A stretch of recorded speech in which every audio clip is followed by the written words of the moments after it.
নামাজ বাদ দিও না বন্ধু, এপারের চেয়ে ওপারের জীবন বেশি সুন্দর। আসসালামু আলাইকুম। আর আজকে আমি যাদেরকে নিয়ে রোস্ট করতে চলে আসছি তারা বাংলাদেশের টপ ক্লাস ব্লগার। কারণ তাদের ভিডিও দেখলে আপনাদের কোনোভাবে মনে হবে না আপনারা বাংলাদেশে আছেন, মনে হবে আমেরিকাতে আছেন। Naughty America.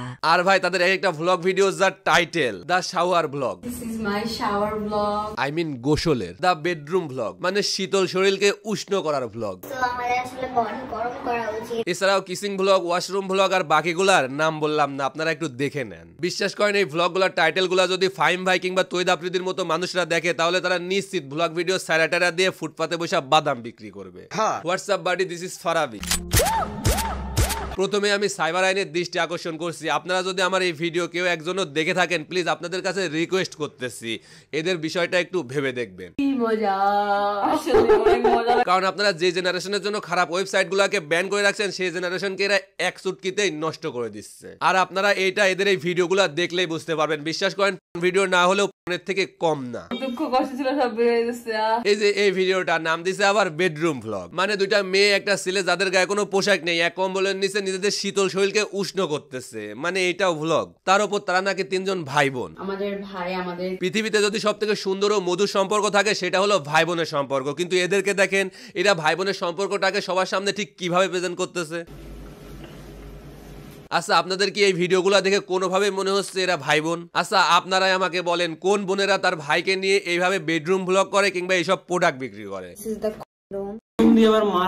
বিশ্বাস করেন রাসেল ভাই, এদের এই ভিডিওগুলো দেখার পর আমার জাস্ট একটাই কথা মাথায় আসতেছে, আমরা আর বাংলাদেশে নাই, আমেরিকাতে আছি। না মানে আমাদের মাননীয় প্রধানমন্ত্রী এতদিন ধরে এত কষ্ট করে দেশটাকে যতটুকু ডিজিটাল করতে পারে না, এরা জাস্ট কয়েকটা ভ্লগ ভিডিওর মাধ্যমে দেশটাকে পুরো একেবারে আমেরিকা বানাই দিছে। প্লিজ এদের জন্য একটা হাততালি হবে। দেন না কে দেন, আমার সাথে সাথে দেন। বাই দা ওয়ে তালিটা সামনে থেকে ছিল না পেছন থেকে ছিল? আমি না একটা জিনিস বুঝতে পারছি না, 90% একটা মুসলমান দেশে এরা এইগুলা করে বেড়াচ্ছে বাট কেউ কিছু বলতেছে না। না ঠিক আছে আপনারা মডার্ন হচ্ছেন হন, বাট মডার্ন হতে হতে গায়ের পোশাক খুলে ফেলবেন, আবার সেই খোলামেলা ভাবে সেগুলা ভিডিও করে আবার ফেসবুক ইউটিউবে আপলোড দিবেন, মানে এতটা সহজ? আচ্ছা আপনাদের লজ্জা শরম বলতে কিছু নাই নাকি? ওইগুলা বেসা টেসা দিয়েই ফেসবুক ইউটিউবে ভিডিও বানানো শুরু করছেন? না আপনাদের ভিডিও দেখে তাই মনে হচ্ছে। আমি ড্যাম শিওর এরা নিজেদেরকে বাংলাদেশি না আমেরিকান মনে করতেছে, আর আমেরিকায় তো এগুলা কোনো ব্যাপারই না। বিশ্বাস করেন এরা দুই বোন যে ধরনের ভিডিও আপলোড দেয় তার তো কিছুই আপনাদেরকে দেখালাম না, কারণ তাদের হয়তো লজ্জা শরম নাই, বাট আমার তো একটু হলেও আছে নাকি। আচ্ছা ওইসব ব্লগ ভিডিওর কথা বাদে দিলাম, কারণ ওইগুলা তো আর বাংলাদেশি না, মানে আমেরিকান। তারা যেভাবে ভিডিও বানায় তাতে বাংলাদেশি মনে হয় না, ওইগুলা আমেরিকানই। তার থেকে আপনারা এই লাইভের এই ক্লিপসটিকো দেখেন। আমার সাইজ তো শিওর না, বাট তোমার সাইজ আমি ঠিকই জানি। এটা আমার এই যে একটা আঙ্গুল দেখতেছে আঙ্গুলের চেয়েও ছোট। ওয়েট আপনারা আবার এটা ভাবেন না যে এই বিপগুলা তাদের ভিডিওতেই ছিল?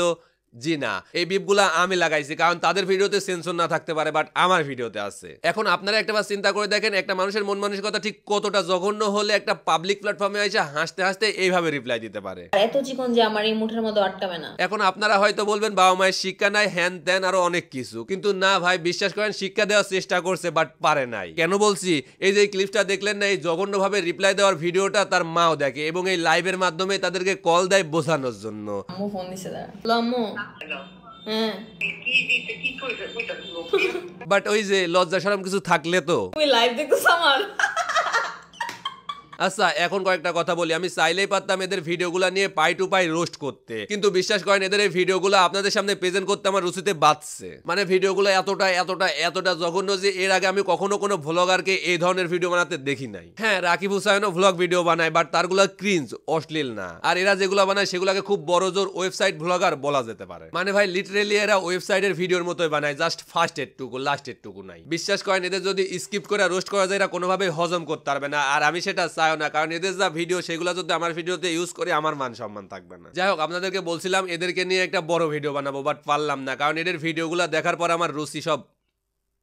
আপনারা তো জাস্ট বেডরুম ভ্লগ দেখছেন আর আমি ওয়াশরুম ভ্লগ, বাথরুম ভ্লগ, মানে সব ভ্লগ দেখে ফেলছি। মানে কি বলবো এতটা জঘন্য, মানে আমি যদি আগে জানতাম তাহলে আপনাদেরকে কখনোই বলতাম না যে এদেরকে নিয়ে একটা বড় ভিডিও বানাবো। তবে ফেসবুক ইউটিউব এই ভিডিওগুলো যে কিভাবে মেনে নিচ্ছে আমি ঠিক বুঝতে পারছি না। তবে বাংলাদেশের মতো একটা জায়গায় এই ভিডিওগুলো সত্যিই যায় না, তাই আমি সাইবার আইনের দৃষ্টি আকর্ষণ করছি। প্লিজ আপনারা এদের ভিডিওগুলো একবার দেখেন। মানে এরা এখনই যা শুরু করছে তাতে করে আর কিছুদিন গেলে যে কি হবে।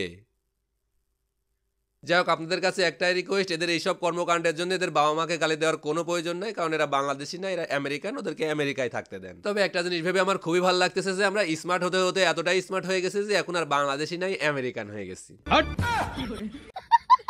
আপনারাও এটা নিয়ে গর্ববোধ করেন আর কমেন্টে জানিয়ে দেন যে আমেরিকায় বাস করতে পেরে আপনারা ঠিক কেমন ফিল করতেছেন। যাই হোক, ভিডিওটা এই পর্যন্তই। সবাই ভালো থাকবেন, সুস্থ থাকবেন, আর হ্যাঁ, নামটা মনে রাখবেন।